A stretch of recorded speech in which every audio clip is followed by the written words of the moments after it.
News: President Trump gives nasty surprise to Obama and De Niro after they tried to embarrass him. Barack Obama and Robert De Niro are freaking out after they got a nasty surprise from President Donald Trump.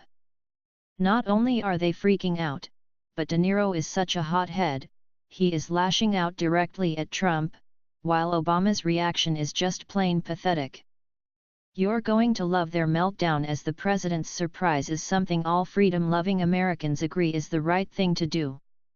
Barack Obama is a communist at heart, and never was that so evident than when he utterly embarrassed the United States with his visit to Cuba. His fascination with transforming America into a socialistic state is something Americans endured for 8 years, and his sick idolization of Fidel Castro and Che Guerrera was so incredibly offensive to Cuban Americans.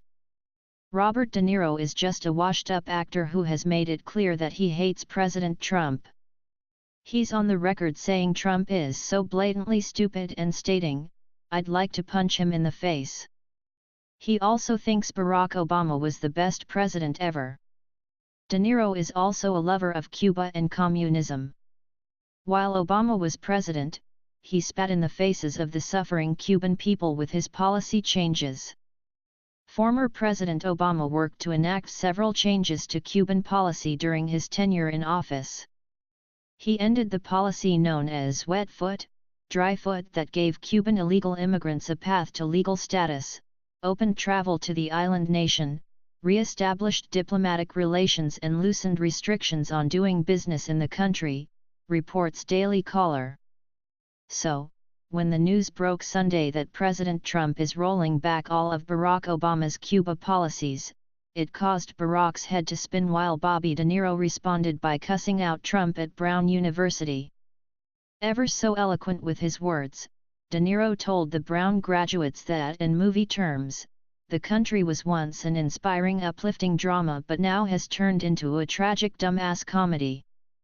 The only tragic dumbasses are De Niro, Obama, and anyone else who would support a communist regime. Obama opened our border to any criminal or terrorist that could get in, but stopped real asylum seekers from Cuba who wanted to embrace our culture.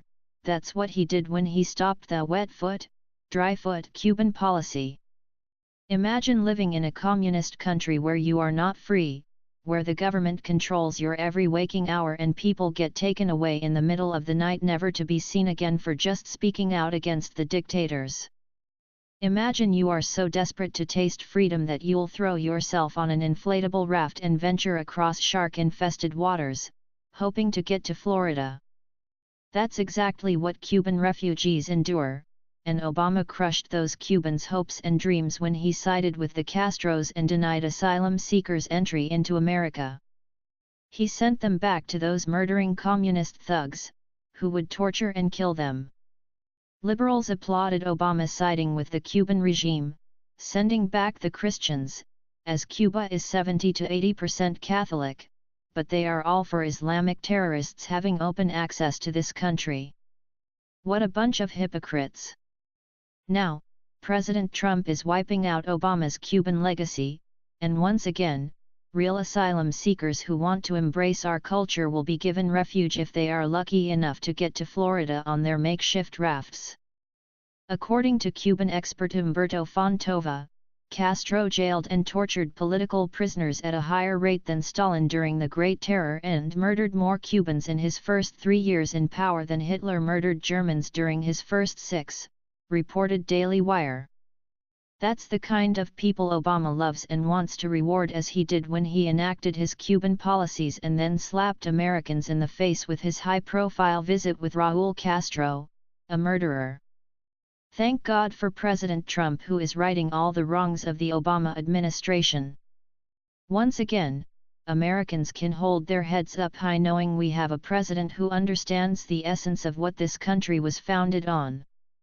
This is one huge step in restoring our honor and making America great again.